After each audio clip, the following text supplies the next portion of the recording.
सुबह की सुनहरी धूप में गुड़िया और उसकी माँ रानो अपने टमाटर के खेत में काम कर रही थी। इस बार उनकी मेहनत रंग लाई थी। पूरा खेत लाल लाल टमाटरों से लदा हुआ था। हर पौधा मोटे मोटे टमाटरों से झुका जा रहा था, जिन पर ओस की बूंदें मोतियों की तरह चमक रही थी। माँ देखो, ये टमाटर कितने मीठे और रसीले हैं और बड़े भी हैं। लगता है खाने में भी स्वाद बढ़ जाएगा। हमारी सारी मेहनत सफल हुई। हाँ बेटी, ऊपर वाला ने हमारी मेहनत का फल दिया है। अब हम इन्हें बाजार में बेचेंगे और कुछ पड़ोसियों को भी बांटेंगे, उत्साह से कहा। माँ, क्या मैं कुछ टमाटर अपनी सबसे अच्छी दोस्त तितली के घर दे आऊँ? उसकी माँ सरोज आंटी को भी ताजे टमाटर पसंद है और ये टमाटर तो हमारे खेत के भी हैं। उन्हें जरूर पसंद आएगा। रानो ने सहमति दी। बिल्कुल बेटी, हम तो पक्षियों के लिए भी कुछ टमाटर छोड़ देंगे। गुड़िया ने एक टोकरी में सबसे सुंदर टमाटर चुने और तितली के घर की ओर चल पड़ी। रास्ते में उसने सोचा, आज तितली को ये टमाटर देखकर कितनी खुशी होगी और उसकी माँ सरोज आंटी को भी बहुत पसंद है टमाटर। वो लोग तो बहुत खुश होंगे टमाटर देखकर। तितली घर के बाहर खेल रही थी। अरे वाह, ये टमाटर तो बहुत लाल और बड़े हैं। गुड़िया ने गर्व से कहा। हाँ, मैंने और माँ ने बहुत मेहनत से खेती की है। बहुत दिन के बाद आज जाकर हमें हमारा फल मिला। तितली ने अपनी माँ सरोज को बुलाया। सरोज ने टमाटर को देखकर प्रशंसा की। बहुत अच्छा टमाटर है गुड़िया, तुम लोगों ने बहुत मेहनत की है। तुम्हारी माँ को थैंक्स बोलना मेरी तरफ से। घर के अंदर आके चाय पी के जाओ गुड़िया। मुझे अब जाना होगा आंटी, वैसे ही बहुत देर हो गई है। माँ मेरी इंतजार कर रही होगी। माँ ने बोला था टमाटर देकर जल्दी आ जाना, देर मत करना। सॉरी आंटी, मैं किसी और दिन चाय पीऊंगी, बुरा मत मानना। वापसी के रास्ते में गुड़िया एक पेड़ के नीचे थोड़ा आराम करने के लिए रुकी। वो नहीं जानती थी कि उसी पेड़ पर मीना चील छिपी बैठी थी, जो शिकार की तलाश में थी।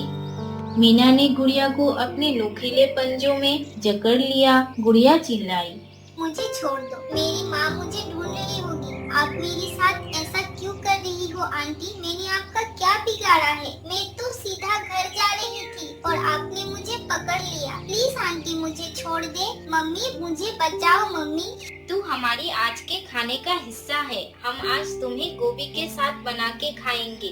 चल अब मेरे साथ चल, ज्यादा बात मत कर, आज तो मजा आ जाएगा खाने में। रानो ने अपनी छोटी सी झोपड़ी के दरवाजे पर खड़े होकर बार बार रास्ते की ओर देखा। सूरज ढलने लगा था और गुड़िया अभी तक वापस नहीं आई थी। उसका दिल बैठा जा रहा था।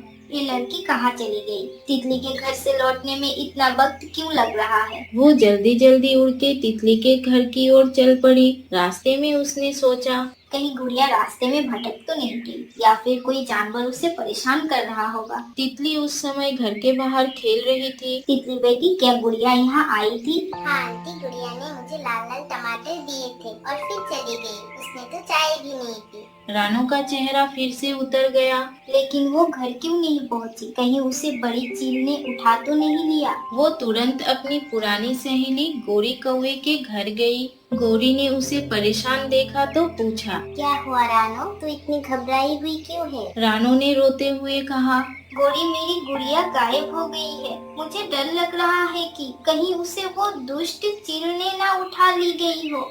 चिंता मत करो रानो, हम उसे ढूंढ लेंगे। पहले काला कौवे के घर चलते हैं, शायद बाहर रुक गई हो। काला कौवा की पत्नी मुन्नी ने दरवाजा खोला। अरे रानो, इतनी शाम ढले कैसे आना हुआ? रानो ने हाँफते हुए पूछा। मुन्नी, क्या मेरी गुड़िया यहाँ आई थी?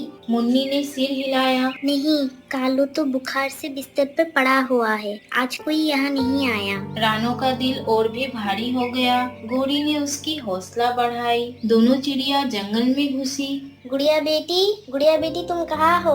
कहीं से कोई जवाब नहीं आया। तभी रानो की नजर एक पेड़ के नीचे टोकरी पर पड़ी। अरे, ये तो गुड़िया की टोकरी है। रानो का दिल धड़कने लगा। मुझे डर लग रहा है कि कहीं उसे वो दुष्ट चील ने ना उठा ली गई हो। गोरी ने कहा, रो मत रानो, हम उसे बचा लेंगे। मैंने देखा था चील पहाड़ों की ओर चली थी। चल वही चलते हैं।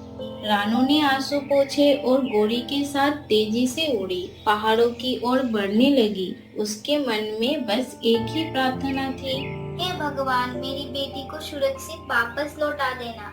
इधर मीना गुड़िया को अपनी गुफा में ले गई, जहाँ उसकी बहन मोना गोभी काटने में व्यस्त थी।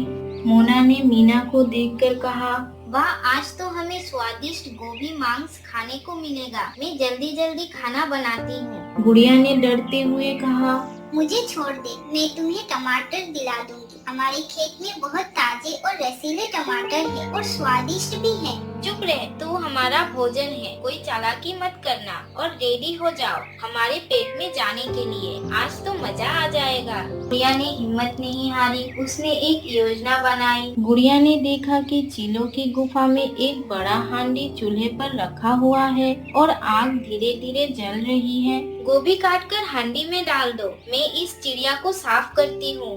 गुड़िया ने मासूमियत से पूछा, आंटी जी, क्या आप गोभी मांस में टमाटर भी डालोगी? मेरी माँ हमेशा ऐसा करती है, स्वाद दोगुना हो जाता है, खाने में भी बहुत अच्छा लगता है। मोना चील ने मीना की ओर देखा। सच कह रही है ये, टमाटर डालने से स्वाद बढ़ जाता है। अगर ऐसा है तो हमें जरूर टमाटर डालना होगा। हमने कभी टमाटर तो डाला नहीं, पर अगर ये कहती है तो शायद ठीक कह रही होगी। गुड़िया ने तुरंत मौका पकड़ा और बोली, टमाटर तो हमारे खेत के पास भी लगे हैं। अगर आप चाहे तो मैं जल्दी से लेकर आ जाऊं, वरना बिना टमाटर के एक गोभी मांस फीका लगेगा। चीलों ने आपस में फुसफुसाकर बात की। ठीक है, पर मैं तुम्हारे साथ चलूंगी और अगर कोई चालाकी की तो बहुत बुरा हालत होगी तुम्हारी।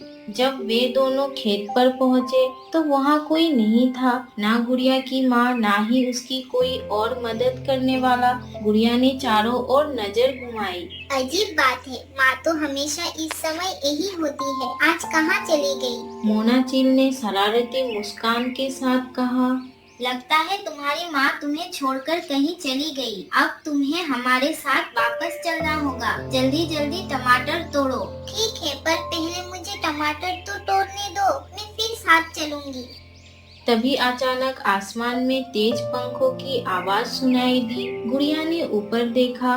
गुड़िया की माँ ने जोर से पुकारा, गुड़िया बेटी, हम आ गए। गुड़िया की माँ और उसकी सहेली को देखकर चील घबरा गई। ओह नो, यहाँ से मुझे निकलना होगा जल्दी। ये लोग कहाँ से आ गए? लगता है मांस आज खाना हमारे किस्मत में ही नहीं। चील डर जाती है और गुड़िया को छोड़कर वहाँ से भाग जाती है। गुड़िया की माँ ने गुड़िया को गले से लगा लिया।